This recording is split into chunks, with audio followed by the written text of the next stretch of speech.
Good morning, everybody. It is a solid 6:53 a.m. Worlds just finished up about an hour ago, and I want to start off just by giving a big hats off and congratulations to T1 on their victory, 3-0. It was very clean. The gameplay was crisp, and the production overall was great. I mean, the opening ceremony was one of the better ones. The animations on like the champions, like the holographics in stage, were nice. The effects were looking more clean than they had in past years. And honestly, just like the Rise rendition was a surprise. That song came out great. The New Jeans performance was good. The Heartsteel was solid. It was a really compelling trailer. Start to the series. And then to top it all off with like the little TFT trailer in the middle there, and what we're talking about today's main topic, the Hwei Champion trailer. I was not expecting this. I had not been looking on the leaks that were slowly coming out before the World stream, and wow, the trailer was cool. At first I was a little underwhelmed, but there was some intrigue there. You rewatched it once or twice, and wow, his kit looks crazy. After looking at some of these websites and some of these YouTube videos about like all the different potential his kit has and what could come of it, I'm really excited to test this champion out, and I think he's going to be very versatile and a lot of fun to play. There's going to be definitely a skill ceiling to it. There's going to be like a baseline that maybe it'll be easy to pick up but hard to master kind of thing. We'll see. Maybe it'll just be hard to pick up and hard to master. But design-wise, wow, the splash art looks gorgeous. I'm very compelled. The green hair, I'm a sucker for green. It looks very, very nice. I'll pull up images, but it gives me these vibes of like Gris and Hubert from the Fire Emblem series, like combined into one character. He's got like the mysterious mage RPG vibes, and his ult with like the whole despair thing. It reminds me of one of my favorite characters from Bleach, Shunsui, when he pulls out his Bankai and everything just gets dark and mysterious and like somber. So I think his ability animations look sick, and the versatility is gonna be really cool to check out. So let's hop into the gameplay. Alright guys, without further ado, let's get into the nitty gritty. We're going to be using Skin Spotlight's video to highlight the abilities this time, so shout outs to them. Check out the video in the description. I'll link their ability rundown. They always do good work. And let's begin. Alrighty, first thing we're going to talk about, passive. So, damaging abilities, marks an enemy. You hit 2 abilities. That mark will detonate, doing AoE damage.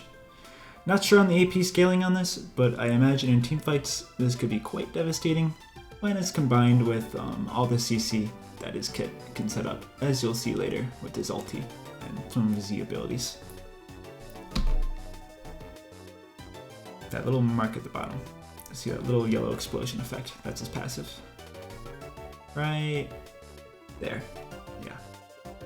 Alrighty. And here's just a quick little gimmick. So he has this little wash brush interaction where he can clear his paintbrush to return base abilities without using mana or cooldowns. This could be quite useful if you're about to head into a skirmish and let's say you had your W up because you thought you were going to disengage, but then your Jarvan EQR's in, or your Azir goes for a crazy stream of shuffle. Why do you have a 0 ADC? Don't ask me. But yeah, some engage could come in, and that may make you want to use a CC ability or a damage ability. So you can wash your paintbrush, and then as you'll see later on with his other interactions, you press QW or E, and then after you press that, you press QW or E again to confirm your ability for the specific type of ability you're using. So essentially, it just helps you. It's a little bit of quality of life that helps you skirmish more properly and set up the abilities you want to use. It'll definitely become more relevant the more you play of Hwei, because you'll understand what abilities you want to use in what scenarios. Alright, QQ. Devastating Fire. Hwei throws J's Q Shock Blast, essentially. He throws this fireball on the first enemy hit, and it does magic damage, but also does plus max health magic damage to all enemies in the area. So it could be useful for slowly burning down a tank in a team fight, maybe. But it's fast, and the travel speed of this Q will matter because it's going to help him set up his passive, as you'll see later with some of his CC abilities. You'll use a CC ability, and you can throw a quick Q on it, and your passive will probably proc before they get out of the CC. Alright, QW. He throws his lightning bolt. Boom! Looks very cool. The animations on this character, very crisp, very clean. I can't wait for the skins. The skins are going to go crazy. But after a short delay, he throws a lightning bolt that does magic damage, and it does bonus damage on immobilized or isolated enemies. So, this will be useful for following up on those crazy CCs engages that your teammates might go for, like your Alistair goes for a WQ, throw a lightning bolt on top, do a bunch of damage, why not? Your Rel goes in, throws out her 3 seconds of absurd CC, throw a lightning bolt. So yeah, damage chunking ability. His Q abilities, all looking to do some damage. Lastly, we have his QE, which is more of his utility-based Q damage, and not Q damage, Q ability. And this is looking to maybe be the most broken of them. As we'll see, Hwei throws this Molten Lava. It's like a mini Rumble ulti on Q, so that sounds kind of insane as is. And it also slows enemies. So it's good for setting up fights, it could be good for kiting or running away from fights. It might have good interactions with items like Leandries or maybe Demonics, Rylai's. See how his abilities interact with the items that are in the game once PvE comes up live.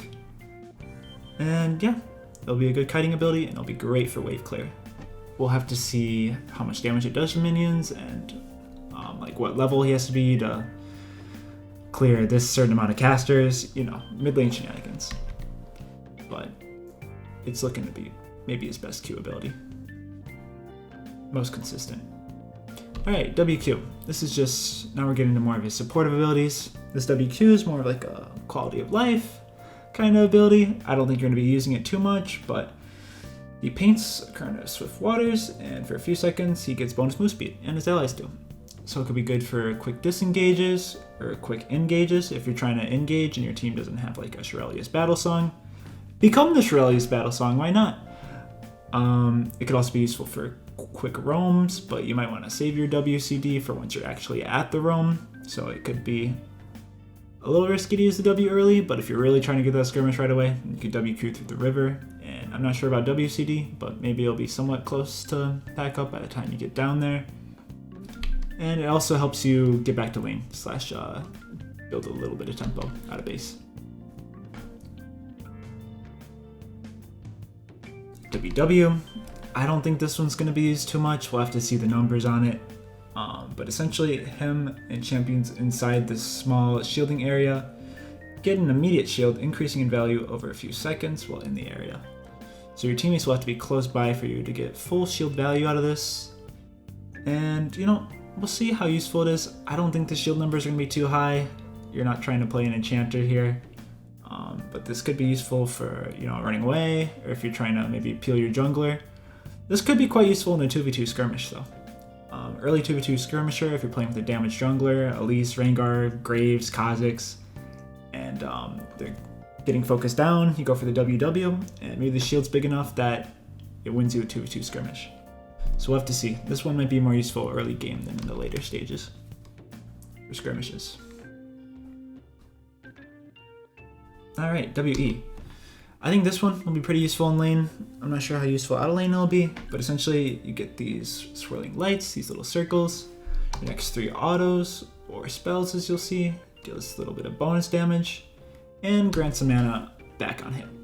I believe if you use all 3 of the bubbles, you get a little bit more mana back than what you spent casting the ability. So a little bit like mana refund ability. I'm trying to think of a champion that's got, you know, like LeBlanc here, you get the mana back, but you'll get a little bit more. The ability I was looking for in my mind was Twisted Fate blue card. This is kind of like a Twisted Fate blue card. And it also lets your next attacks or spells deal bonus damage. So it's definitely a good laning tool, for sure. Alright, EQ. Now we're getting into more of the CC-oriented abilities. So, EQ, Grim Visage. We're throwing a nice little terrifying face. It's like a mini Vex Q. Watch it again. Travel time, decently fast. Like if you're up in someone's face, it'll be a quick fear. So like let's say you do your little move speed thing through the river, then you get down there, you go for the instant EQ, trying to get instant CC to get somebody off of somebody. This is where the champion mastery is going to come in, like just knowing how your champ interacts in the game. So like let's say a Master Yi's running down, or a Hecarim was running down with a bunch of move speed, your ADC, you get a quick EQ on them, and like that ghost move speed that those two champions have will go in the other direction and give that champion enough time to peel. It'll be very minuscule and minute details that's gonna make the mains of this champion really pop off and stand off. So it'll be cool to see how this is used. I think EW is going to be more used. You throw out this little ASOL E looking thing, and it locks onto the first champion in it. Does a bit of magic damage, and it roots a champion within it after a little delay if they do not get out of the circle. E, imagine you're just throwing an invisible set at somebody, and that set ease them in. It's essentially set E on a ranged ability.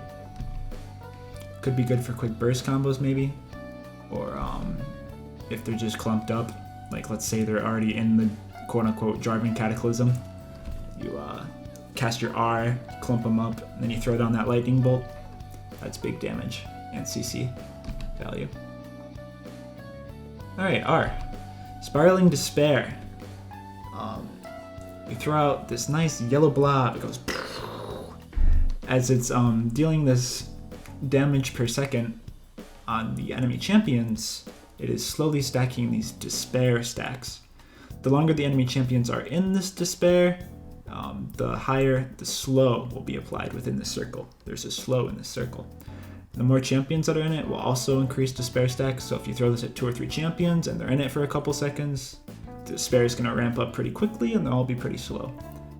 And with this, I mean, this is setting up your passive, this is setting up your roots, this could set up the little set E, the lightning bolt. This is kind of your bread and butter in a team fight. Like this really sets up your combos. Or it could be used as an escape tool too. So it's got engage and disengage value, which is what makes this champion so valuable and versatile. There's a lot of different ways that these abilities can be used in and out. But yeah, I think that will just about wrap it up. And then Skin Spotlights also includes a couple of lane combos to try out and combos and skirmishes. And yeah, I mean the damage numbers I think are going to be kind of high. Due to the champion not having a whole lot of mobility, I'm expecting these damage numbers to be somewhat high, as it's an artillery mage with a decent amount of CC and a little bit of help for your team. So I'm expecting decently high damage numbers. I think the early game might be a bit rough, but the damage should scale. That's what I'm thinking. Hey, it's me again. Hope you enjoyed the little overview there. I'll definitely have more informed opinions and more valid opinions, once I play this champion on the PvE. We'll give some matchups some try out some mid-jungle combos, It'll be exciting stuff. As for now, my opinions are kind of still open, up in the air. I think he's going to function somewhat as an artillery mage. He's probably going to be a little weak to dive or against comps that want to skirmish early. And it's really going to have to also depend on the tempo the next season. Like, I think they're doing a little bit of jungle monster changes maybe. If that's going to, change how fast junglers clear and what timing junglers going to be skirmishing, if there's even going to be skirmishing or if junglers going to be hard farming. So it really depends on the other states of the game. But I think what's going to make this champion stand out and actually be pretty one-trickable is just how versatile he is. you know, it goes the same thing with everyone's like, oh, he's the mid lane Aphelios, haha. And, you know, the Aphelios one tricks, they still climb every season just because their champion has so many situations in which he's good. I think it's going to be the same for this champion, where even in the comps that like he's bad against on paper, he's still going to be able to find his spot in the game, for sure. And yeah, I think it'll be really interesting to try this champ out and get to learn more on PB. And I hope to be streaming PB on Monday of this champion. Stay tuned for that. Twitch links in the description. Check it out if you want to see some Hwei gameplay. The gameplay should be decent. You know, I'm like mid-diamond. I have a decent spot in the game. I'm not great, but I'm not bad either. So yeah, if you want to look for some diamond tier Hwei gameplay, check out my stream. Thanks for watching the video and take care. See you in the next one.